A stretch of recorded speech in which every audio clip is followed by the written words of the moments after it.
बिस्मिल्लाहिर्रहमानिर्रहीम। अस्सलाम वालेकुम। इनसाइट्स विद उवैद भट्टी में आपको खुशामदीद। पीडीएम में झगड़ा हो गया। पिछले 3-4 दिन से यही बात ज़ुबान ज़द-ए-आम है। मीडिया, सोशल मीडिया, हर जगह डिस्कस की जा रही है। इस वीलॉग के अंदर हम डिस्कस ये करेंगे कि क्या जो पीडीएम में झगड़ा हुआ है ये हकीकी झगड़ा है या सिर्फ दिखावे की लड़ाई है। इसको डिस्कस करने से फ़ायदा ये होगा कि आने वाले दिनों में क्या मंजरनामा बन सकता है, आपको वो समझने में आसानी होगी। तो उसके कुछ पॉइंट्स मैंने निकाले हैं, तो उस पर हम जब बात करेंगे तो उससे चीज़ें बहुत ज़्यादा क्लियर हो जाएंगी आपको भी और मुझे भी। ज़ाहिर है मैं भी एक तालिब इल्म हूँ, चीज़ों को एनालाइज़ करने की कोशिश करता हूँ, मुख्तलिफ पॉइंट्स को, डॉट्स को कनेक्ट करके देखने की कोशिश करता हूँ कि आने वाले दिनों में क्या होने जा रहा है, उसके हवाले से एक बेहतर पिक्चर हमारे सामने आ सके। सबसे पहले हम बात करते हैं कि पीडीएम में 3-4 दिन पहले जो कुछ हुआ उसका एक ख़ुलासा ये है कि उस मीटिंग के अंदर जो इस्लामाबाद में जारी थी, मामला ये हुआ कि आसिफ अली ज़रदारी को मुबैना तौर पर एक क्लिप मौसूल हुआ जिसमें उनको ये पता लगा कि मरियम, हमज़ा शहबाज और उसके बाद इसहाक डार और नवाज़ शरीफ वो लंदन से थे और ये दोनों पाकिस्तान से थे। उसकी जो मीटिंग इनकी हुई एक ऑनलाइन, उसके अंदर इनकी कोई बहस तकरार ये हुई कि हमज़ा शहबाज ने यह कहा कि आसिफ अली ज़रदारी ने हमें डिच किया है। जैसे माजी में भी ख्वाजा आसिफ कहते रहे जब पीडीएम बनी कि आसिफ ज़रदारी पे एतबार नहीं किया जा सकता, आसिफ ज़रदारी अपने ज़ाती फ़ायदे के लिए गेम कर रहे हैं। और जिस तरह सेनेट के अंदर जो कुछ हुआ, जिस तरह से मुस्लिम लीग नून को इस्तेमाल किया, आसिफ अली ज़रदारी ने पूरी पीडीएम तहरीक से लेकर यूसुफ रज़ा गिलानी को सेनेटर मुंतखब करवाने और फिर उसके बाद चेयरमैन सेनेट के लिए जब इंतखाब हुआ तो मुस्लिम लीग नून ने फिर बदले के तौर पर यूसुफ रज़ा गिलानी और आसिफ ज़रदारी को डिच किया। उसके बाद सब ने मिलकर अब्दुल गफूर हैदरी जो मौलाना फजलुर रहमान के नुमाइंदे थे उनको डिच किया। तो ये बातें जब वहाँ पर डिस्कस हुई तो आसिफ अली ज़रदारी थोड़े हार्श हो गए और नवाज़ शरीफ से कहा कि जनाब आप वापस आएँ, उसके बाद फिर देखते हैं लॉन्ग मार्च भी और जितने भी इस्तीफ़े की आप बातें कर रहे हैं वो सब कर लेंगे। मरियम को बड़ा बुरा लगा और मरियम ने उनसे ये गिला किया कि मैं आपको बिलावल बख्तावर उनकी जगह पर होकर बेटी बनकर आपको वालिद का दर्जा देकर जो है मैं आपसे ये कह रही हूँ कि नवाज़ शरीफ भी वीडियो लिंक पर हैं, आप भी वीडियो लिंक पर होते हैं, खून साहब बनफ़्स नफीस शिरकत करते हैं और नवाज़ शरीफ की ज़िंदगी की गारंटी आप दे दें कि वो वापस आएंगे और नैब उनको जो है वो जान उनकी जो है नहीं लेगा, तो फिर उसके बाद इस बारे में सोचा जाएगा। तो लेकिन आसिफ ज़रदारी जो थे वो डट गए अपनी बात पर, उन्होंने कहा कि जनाब नवाज़ शरीफ वापस आएँ और उसके बाद फिर देखेंगे। इससे पहले भी वो ये बात कर चुके हैं कि नवाज़ शरीफ वापस आएँ तो लॉन्ग मार्च करेंगे। ये 3-4 महीने पहले भी एक दफ़ा उन्होंने कहा था, तब भी ऐसा लगा था कि पीडीएम जो है वो शायद ख़त्म हो जाएगी या उसके अंदर लड़ाई हो जाएगी। जब ये मीटिंग ख़त्म हुई उसके बाद मीडिया से गुफ्तगू के दौरान मौलाना फजलुर रहमान ज़ाहिर है वो बड़े अपसेट हुए, वो तो उम्मीदें लगाए बैठे थे और उनके पल्ले हालांकि कुछ भी नहीं है। ये जो 10 जमातें हैं पीडीएम की, इसमें से 5 से 6 जमातें ऐसी हैं जिनकी कोई सीट भी नहीं है, सिर्फ नाम की जमातें रह चुकी हैं और वो इस्तीफ़ों की बातें करती थीं। और जो मुस्लिम लीग नून है उसके पास अच्छी खासी सीटें हैं, वफाक की भी और सूबे में भी, इसी तरह पीपल्स पार्टी के पास भी हैं, मौलाना फजलुर रहमान के पास भी कोई मुश्किल से 5, 7, 8 सीटें होंगी और 1-2 और जमातें हैं जिनके पास 1-1, 2-2, 4-4 सीटें हैं। अब उस पर मसला असल ये था, मौलाना फजलुर रहमान कहते थे कि डू और डाई, यानी कश्तियाँ जलाओ और टक्कर मार दो जाके। और यही चीज़ मुस्लिम लीग नून चाहती है क्योंकि सिस्टम जो है वो इसे टकराना चाहती है ताकि किसी भी तरह नवाज़ शरीफ की जान छूट जाए। उन केसेस के अंदर से मरियम की जान छूटे, हमज़ा की छूटे, शहबाज शरीफ की छूटे, बाकी बच्चों की छूटे, क्योंकि पूरा ख़ानदान इसमें फंसा हुआ है। आसिफ अली ज़रदारी भी इसमें फंसे हैं लेकिन वो ऐसा नहीं चाहते थे। मौलाना फजलुर रहमान ने मीडिया से गुफ्तगू करते हुए सिर्फ इतना कहा कि जी जो 26 मार्च का लॉन्ग मार्च है उसे मुलतवी तस्वुर किया जाए और वहाँ से ये जा वो जा। हालांकि पीछे से मरियम आवाज़ें देती रहीं कि मौलाना सवाल जवाब तो ले लें, लेकिन मौलाना ने कोई बात ना सुनी और उसके बाद मुकम्मल खामोशी छा गई हर जगह पे। लेकिन उसके बाद मौलाना ने मीडिया से गुफ्तगू करते हुए नवाज़ शरीफ को हिट किया, शायद उनको आसिफ ज़रदारी की बात अपील कर गई। तो उन्होंने ये भी कहा कि जनाब अगर आपको इनकलाब लाने का शौक़ है तो फिर आपको जेल जाने के भी नहीं डरना चाहिए, इस तरह इनकलाब नहीं लाए जाते। तो मतलब वो बेसिकली नवाज़ शरीफ को टारगेट कर रहे हैं कि जो बाहर बैठे हुए हैं पाकिस्तान आने से डरते हैं और मरियम जिस तरह भागने की तैयारी में है लेकिन दूसरी तरफ वो इनकलाब भी लाना चाहती हैं। उसके बाद पीपल्स पार्टी की तरफ से बयान आया, उसमें चौधरी मंजूर ने भी कुछ बयान दिए, कमर जमान कायरा ने भी, लेकिन एतजाज़ हसन का बयान बड़ा इंपॉर्टेंट है।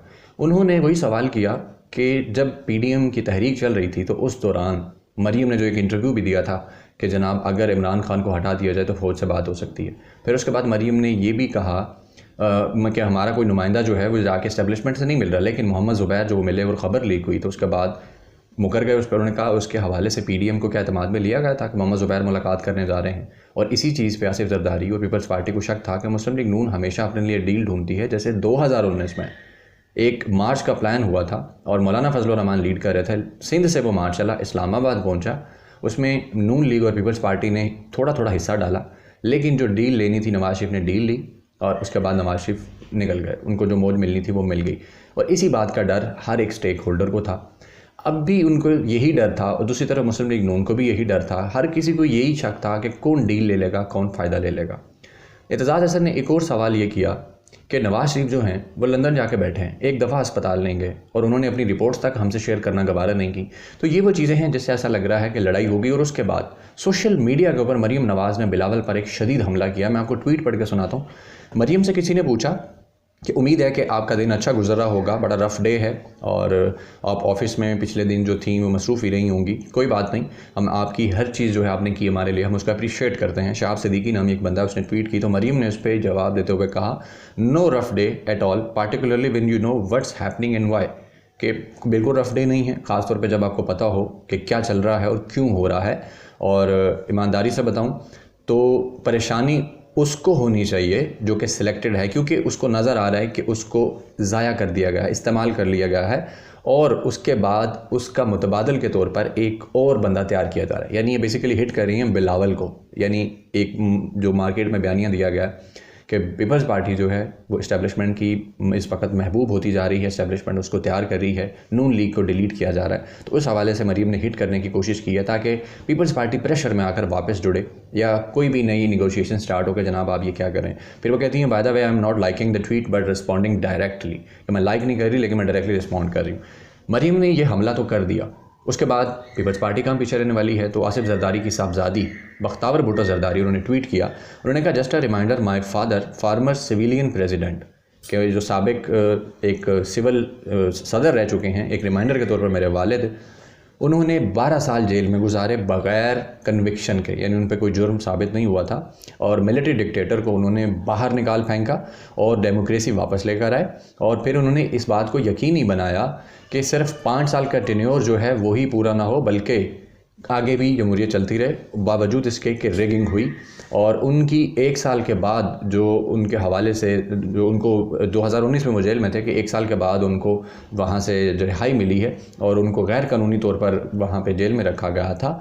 तो अगर कोई इग्नोरेंट इस चीज़ को सोचे और फिर ये सोचे कि कोई डील्स हो रही हैं, what deal would have my father remain on the ECL and be consistently called to court during a pandemic, कि ऐसी कौन सी डील है कि मेरे वालिद को बाकायदा ये पेंडेमिक चल रहा है और उसमें बार बार कोर्ट्स में बुलाया जा रहा है। तो ये कैसी डील है। और ये that 2 courts in Pindi against all legal presidents, के कानूनी कोई नुकता नहीं है लेकिन पिंडी के अंदर उनको बुलाया जा रहा है। तो बिलावल ने अपनी तरफ से, बख्तावर ने ये जवाब दिया मरीम नवाज़ को।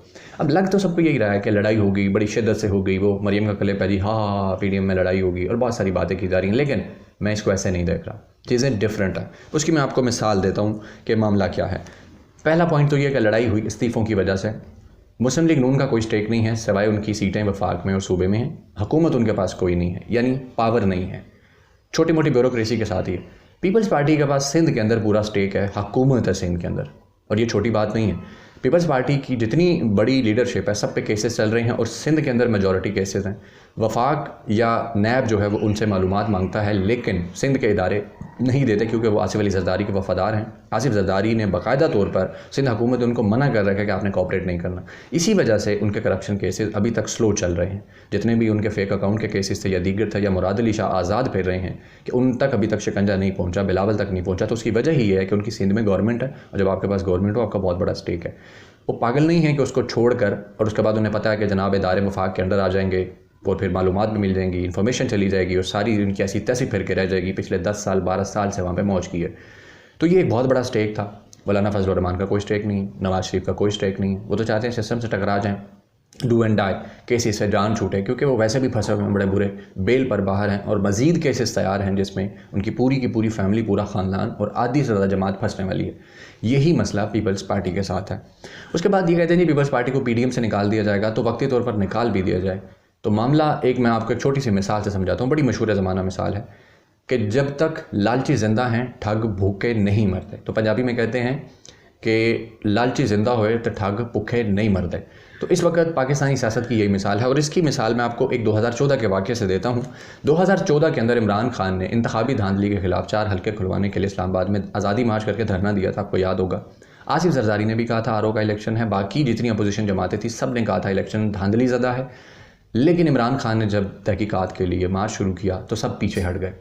आसिफ अली जरदारी ने जब देखा नवाज शरीफ मुश्किल में है इमरान के धरने की वजह से और ताहिरुल कादरी भी साथ हैं, तो आसिफ जरदारी जाकर नवाज शरीफ के साथ बैठ गए। ये मेरे सामने इस वक्त न्यूज़ खुली हुई है, 22 अगस्त 2014 की बात है। आसिफ अली जरदारी रायबंद गए थे नवाज शरीफ से मुलाकात के लिए और वहाँ उन्होंने कहा था कि हम डेमोक्रेसी के साथ खड़े हैं, कुर्बानियाँ देकर डेमोक्रेसी ली है, इस सिस्टम को रोल बैक नहीं होने देंगे।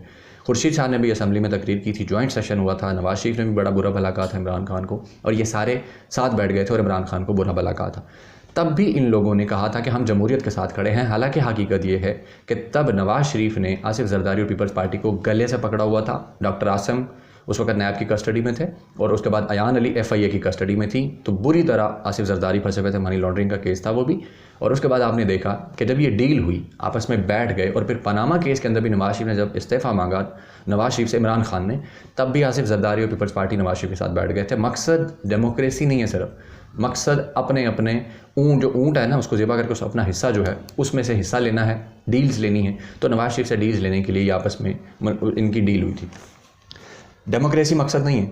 अगर डेमोक्रेसी मकसद होता तो ये सब कुछ ना हो रहा होता। आप देखें कि 1981 से नवाज शरीफ सियासत में आए, बेनज़ीर को बुरा भला कहा, गालियाँ तक दी, कुत्ता नहलाने वाली कहा, इंडियन एजेंट का, इसराइली एजेंट का, आसिफ जरदारी को अली बाबा ज़र बाबा 40 चोर कहा, सिंध लाड़काना की सड़कों पर घसीटने का कहा और क्या कुछ कहा। इसी तरह बिलावल और आसिफ जरदारी ने मियाँ साहब को क्या ज़ाउल हक की औलाद से लेकर, और मियाँ साहब उसके बैट्समैन हैं, फिर उसके बाद मोदी का यार कहा और बड़ा कुछ कहा। कितना कुछ कहने के बाद ये सब लोग एक हो गए। हम तो बहुत अरसे से कहते थे ये एक हो जाएंगे, इमरान खान भी कहता था, लेकिन लोग नहीं समझते थे। इतना कुछ होने के बावजूद जब ये सब एक हो गए, 2018 तक एक दूसरे से कुत्तों की तरह लड़ते थे, एक हो गए, तो आपको क्या लगता है कि अब वाली लड़ाई के बाद दोबारा से इकट्ठे नहीं होंगे? जनाब, बात सिर्फ लालच और मफाद की है। ये दोबारा इकट्ठे होंगे कल को, परसों को, जब भी कोई मफाद हुआ, चाहे ज़ाहिरी तौर पर लड़ते रहें, लेकिन एक असूल होता है, दुश्मन का दुश्मन दोस्त होता है। ये एक बड़ा सादा सी मिसाल है कि मिसाल के तौर पे आपका कोई दुश्मन है और उस आपके दुश्मन का कोई और शख्स भी दुश्मन है, तो आपकी एक नेचुरली अलाइंस बन जाएगा, एक दोस्ती हो जाएगी, चाहे आपका कोई ताल्लुक ना हो, क्योंकि दुश्मन दोनों का साझा है। तो यही वजह है इमरान खान इस वक्त साझा दुश्मन है पूरी PDM का, नवाज शरीफ का भी, आसिफ जरदारी का भी, बाकियों का भी। तो ये सब लोग एक हो जाएंगे, मिलजुल के गेम करेंगे और ये जब तक लालची जिंदा हैं, ठग भूखा नहीं मरता। यानी आसिफ जरदारी भूखे नहीं मरेंगे, उन्होंने पहले भी ठग लिया इनको लालचियों को, अब फिर ठग लेंगे, इससे पहले भी ठगा था। तो ये जो लड़ाई की बातें हो रही हैं, ऐसा कुछ नहीं होने जा रहा। मैंने आपको 2014 की मिसाल दी, उससे पहले की भी मिसाल दी, 2006 में मिसाक जमहूरियत हुआ था, मकसद मिलजुल कर खाना था, लालच थी, मफाद था। अब भी जब तक मफाद पूरा है अगले 2.5 साल, अगर आपको लगता है कि इमरान खान को सुकून से हुकूमत करने दी जाएगी, तंग नहीं किया जाएगा, कुछ और नहीं होगा, तो आपकी गलत फहमी है। और दूसरी तरफ ये तासुर के इस्टेब्लिशमेंट शायद डील कर रही है पीपल्स पार्टी के साथ, तो उसके हवाले से कुछ कहना कबल अज़ वक्त है। उसके हवाले से अगर कुछ चीज़ मेरे सामने आएगी तो मैं आपके सामने रखूँगा। हमें भी बसा औक़ात लगता है, लेकिन फ़िलहाल अभी तक ऐसा नहीं लग रहा, क्योंकि मजबूरी है इमरान खान की भी कि ज़ाहिर है एक टाइम में सबके साथ नहीं झगड़ा जा सकता। तो वो कोशिश कर रहे हैं कि अगर पीपल्स पार्टी पीछे हट रही है तो उसको वेलकम किया जाए, बहुत अच्छी बात है, तो बाकियों से निपटा जाए। तो इस्टेब्लिशमेंट भी यही चाहती है कि यह हुकूमत 5 साल पूरे करे, डेमोक्रेसी को मसला ना हो, क्योंकि मुल्क का सियासी, मुआशी, सिक्योरिटी, हर तरह से बहुत सारे मसाइल हैं जिनसे इस वक्त पाकिस्तान रिकवर कर रहा है। तो यही वो वजह है कि पीपल्स पार्टी को बगैर डिक्लेयर किए वेलकम कहा जा रहा है, कुछ कहा नहीं जा रहा। और खबर भी आई कि इमरान खान ने कहा कि पीपल्स पार्टी पर हमले कम कर दिए जाएं ताकि ये लोग PDM से पीछे हट जाएं। गवर्नमेंट भी यही चाहती है, लेकिन ये लड़ाई हकीकी नहीं है, ये सिर्फ दिखावे की। नाज़रीन, अब तक के लिए इतना ही। अपना बहुत सारा ख्याल रखिएगा। अल्लाह हाफ़िज़।